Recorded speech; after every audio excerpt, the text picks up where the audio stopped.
Hello everyone, and welcome to Altiori. I'm going to be talking about Sweet Home. We finally finished the season 1 of Sweet Home, and man, there is a lot to talk about, but I wanted to make this video a bit more coherent, so I'm going to be breaking things up into categories. In terms of what I liked, what I didn't like, what I think the most awesome scenes were, what I think the saddest scenes were, my favorite characters and my favorite monsters, and how I feel about the ending. So, let's get into it. So first of all, I really liked Sweet Home. I stopped reading the webtoon because it would give away spoilers, and I wanted to go into this fresh. Plus my partner was like, those are spoilers, you can basically watch the whole thing. It was very annoying because I had to admit that, yeah, I know what happens here.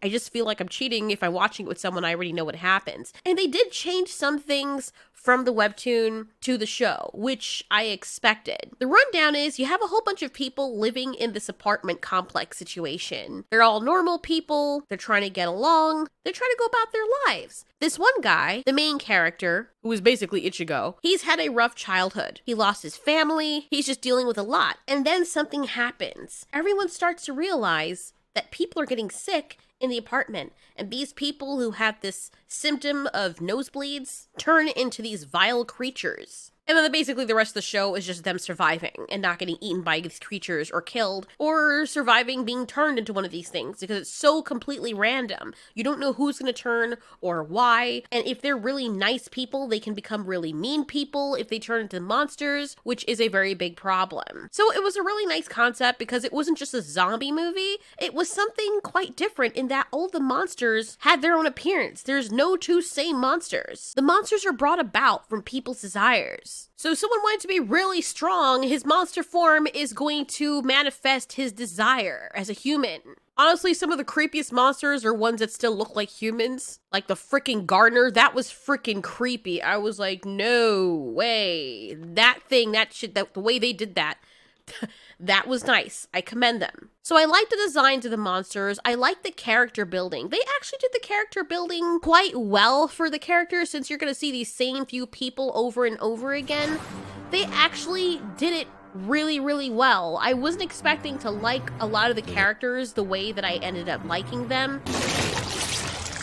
And that was really refreshing to me, to be honest. There's a lot of dialogue, but there's also a lot of drama. A lot of the characters are suffering from loss. And it makes you realize how you could have ordinary people living right next to you. Even this bitchy girl that I really didn't like throughout the entire show. Like, she's so annoying. Like, she tries to piss off everyone. And then you learn that she's been through a lot of shit. But then you're like, wait, that's not an excuse to act like a dick to everyone else, because there's people who's been through worse shit than you, and they're still decent people. But you could tell she was always a snobby little girl because she always wanted things her way. And later on, you see the character development in even her, as she learned to start caring about other people and not just what she wanted. She was also strong enough to bring people together. Her brother, who was the leader, also had a little bit of character growth, but you could see that he had a difficult situation with being blamed for decisions that he had to make. He was basically the INTJ of the group. So, let's get into what I didn't like about it. Okay, some of the cuts and transitions in this show were just god-awful. Like, sometimes when you have these big action scenes, things just happen and you don't know how they happen. For example, a monster will be coming, and you want to hit something, like a trailer, into the monster. You see the trailer fall on the monster, but you don't see the person hit it even though they were driving up to it. It's like they cut out whole frames in some of the episodes so you have no idea what's going on. That fight scene when the main character was supposed to be protecting the kids and then he was fighting some other monster and then the fire started, you're like, what am I looking at right now? Some of the scenes are very jarring, but like they have scenes like this in the elevator with the Christian guy that are very well done in an artistic manner. They do get better with it, but sometimes it feels like different people are the cinematographers throughout the episode. Another thing I did not like was sometimes the CGI looks like crap.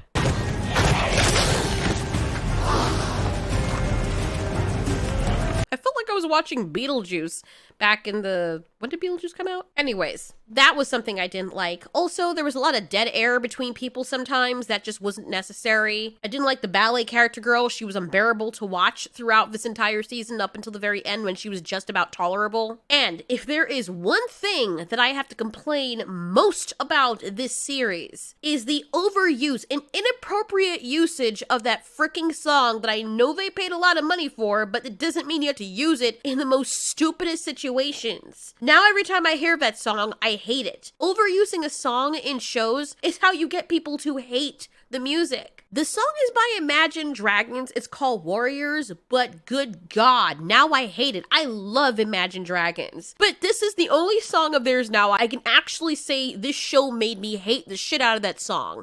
Somebody is dying or something is about to happen and the monster's about to kill someone.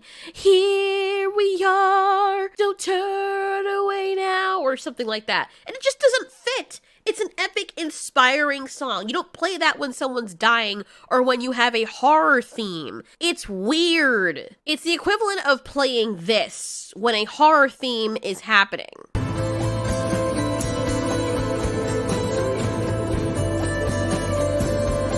The music just didn't fit. And my partner was cracking up because he was like, oh boy, here's your song.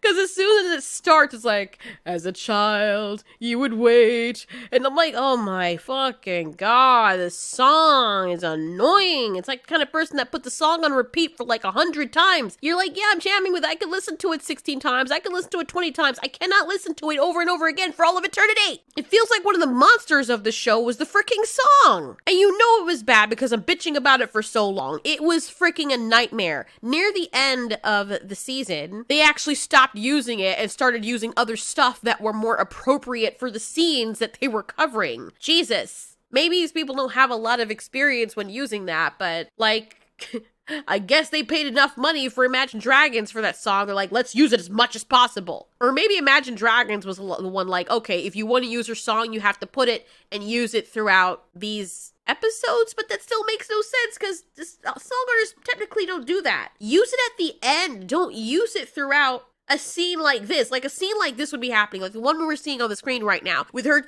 being chased by this thing, and that song would be playing while she's being chased by that spider monster. That's the kind of usage that this song would get. It just made no sense. That made me so mad. But thank goodness they toned it down near the end. Okay, let's see. I'm gonna go into the saddest scenes first because man, those sad scenes were horrible. I felt so bad. So one of the saddest scenes I have to say is when the little kids lost their dad.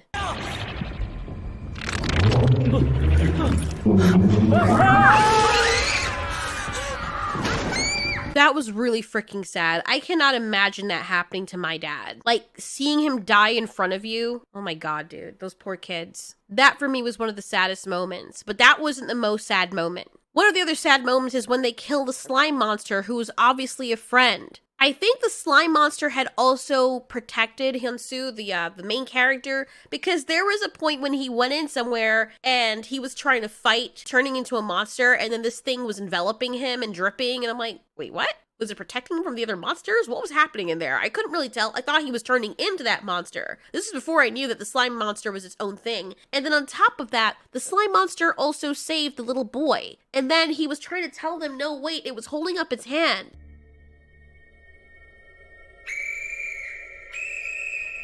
Look at this little boy's face. Like, he's friends with the monster. The monster saved his life. Oh my fucking God. Oh my God. Just the look on his face as he's like, oh, my friend. And then, fuck, man.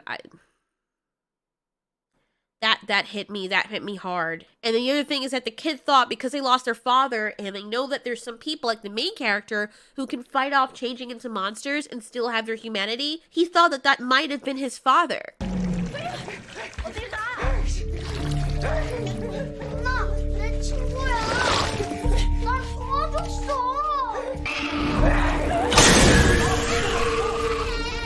And the poor monster, he was waving at the kid like, hey. And then, I mean, I can't blame these people, but like, it's not doing anything. You've had other monsters there and you didn't do anything with them. You're like, let's see what happens. Let's just waste our time. But with this one that's just stuck in the freaking vent, you're like, you know what? Let's just kill it. Let's just kill it. It's not doing anything, but let's just kill it. But the others that are more dangerous, let's just sit there and watch it hurt someone else that we love. That was so freaking convenient. And I get that they're trying to protect the kids or protect themselves. The guy with the cute face and the long hair, he's like, I'm a man of action. So maybe that was his way of doing it. But it was just so freaking hard to watch this.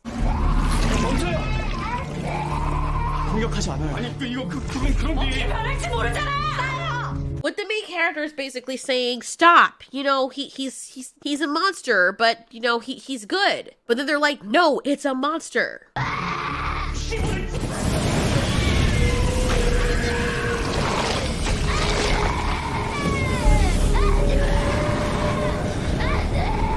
God almighty, dude. Jesus. And why did the main character not do anything to protect that monster? The monster saved his life, did it not? Why are you just sitting there and watching? Why didn't you go in front of it? Holy shit, that was so freaking stupid. You just sat there and watched just so that you could push the plot along. That poor monster died because of plot convenience. Why am I so mad? But still. The other sad moment is when the mother who lost her daughter, we'll get to that, she was crying with the kids. That was really sad. The end part of the season when the main character was changing and the wheelchair guy, who was also changing, got up and held him and was killed and told him it was okay, that everything was okay and it wasn't his fault. That was very sad. But the mother who was crying with the kids lost her daughter, and she lost her daughter in this scene. And this scene right here, this scene after I watched it, this is what made me so sad for like the entire night afterwards. It was so sad. And I felt the pain. This mother has been trying to get outside, which is something I don't understand. Even if you're an apocalyptic event, if someone wants to risk their life to go save their kid and go outside, they don't want to bring anything in there. They're just saying, hey, let me go outside and try to find my daughter. Well, but you'll die. That's the person's choice. Let them do it. Their kid is outside. Because you know what will happen? The person will be a liability to the rest of the safety of the group because they'll resent you and they'll always be wanting closure. Let her go. Why are they holding her there? I just couldn't ever understand that. I know they cared about her, but you cannot force someone against their will to go and be with their family members, especially a mom. I thought that was so freaking evil.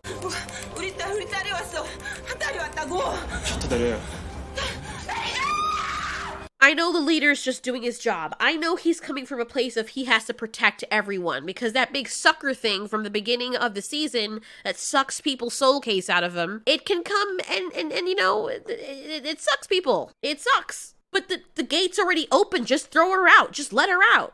Let her go be with her daughter. Or, and this is where I get really mad. This is where it got depressing.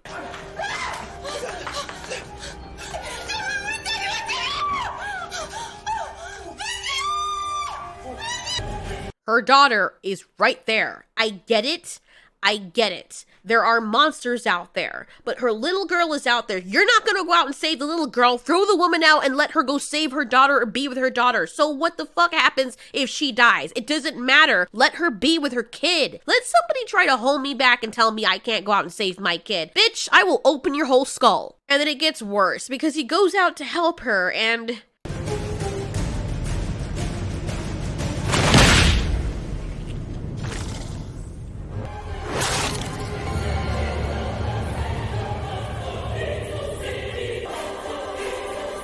See, this is where I would lose my shit. Rage would overtake me. She was right there.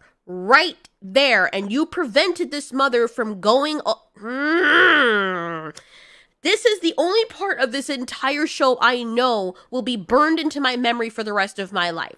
You know, you watch shows or movies and you're like, wow, I don't remember shit about this movie. But I remember that one scene because of how sad it made me or how freaking messed up it was. This was messed up because I felt that. This is going to sound stupid to some people. I know. I don't have kids, but the closest thing I have to that are my animals. I know it sounds weird because people are like, well, you're going to throw your life away to save your animal. But if I know that there's a chance I can save my animal who's depending on me to take care of him or her, and he's my little puppy, my little baby, you bet your ass. I'm not even going to think about it. I just have a high protective drive. I don't care. I don't think about shit like that. I just go into the situation and help, especially if I know that I can help. I wouldn't even let that little girl trip. My dog was coming and a lion was chasing it. I would run to meet it and I would throw sand in the lion's face. Yeah, I'd probably get mauled in the process. And it's probably really stupid, but I can't help it. It's my protective instinct, and if some bitch tells me that I can't leave. You try.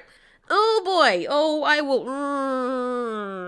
And then you see you could have done something, especially you had time to do something, and then you see your loved one get killed in front of you in a horrible manner. Dude, I don't even want to say it right now. Like this made me so angry. And it was one of the saddest scenes. It was the saddest scene in this entire season, in this entire show. And they did a really good job portraying this. And of course, that mother was livid. She couldn't even get her child's body. It just had to sit outside with the monster, which is another inconsistency because the gangster guy did go and retrieve it later, but this thing uses its tongue and sucks people. It drinks their blood.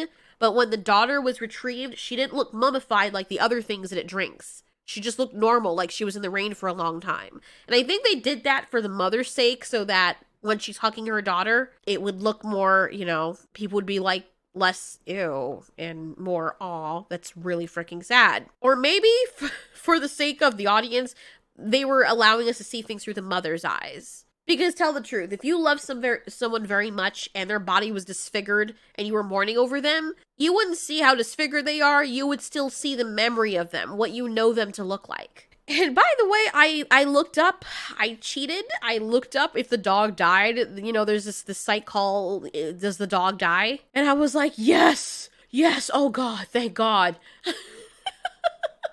Because I was like mentally prepared. I'm like, they better not kill this dog. I'm gonna die. Like, for some reason that breaks me. When they kill the girl, I was so beside myself. I was like, no, specifically for the mother. But I'm like, I cannot handle it if a dog dies. I cannot handle it. The cat got killed off screen. That was horrible. You didn't see it happen.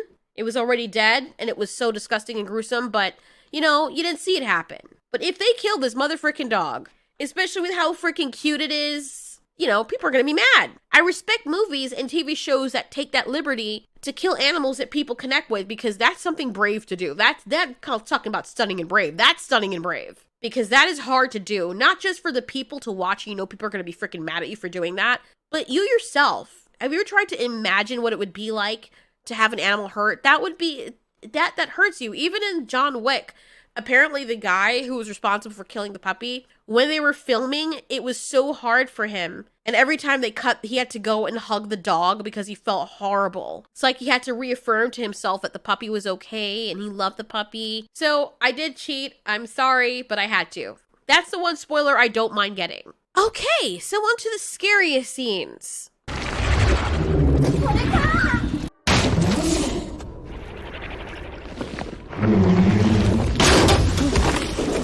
First time I saw that scared the shit out of me. Because I wasn't expecting it to just shoot up like that. Then you see it like waiting on the other side looking at him.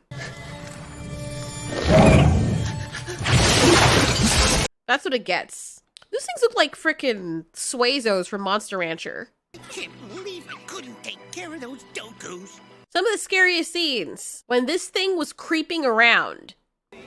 And the freaking gardener thing when it came out of the elevator. Man, they really did a good job with that. Some of my favorite characters were Guitar Girl, Grandpa, Wheelchair Inventor Guy, Gangster Dude, and Long Hair Cute Action Guy Dude. Which was also, I should have mentioned, this was also one of the most saddest scenes because I loved this character. He was such a joy to be around and it was really sad to see him go. My favorite monsters was the big sucky thing, the gremlin monster that couldn't see, the spider monster, which looked really cool, and the main character. So what about the ending of the season, or the ending of the show for now? Did I like it?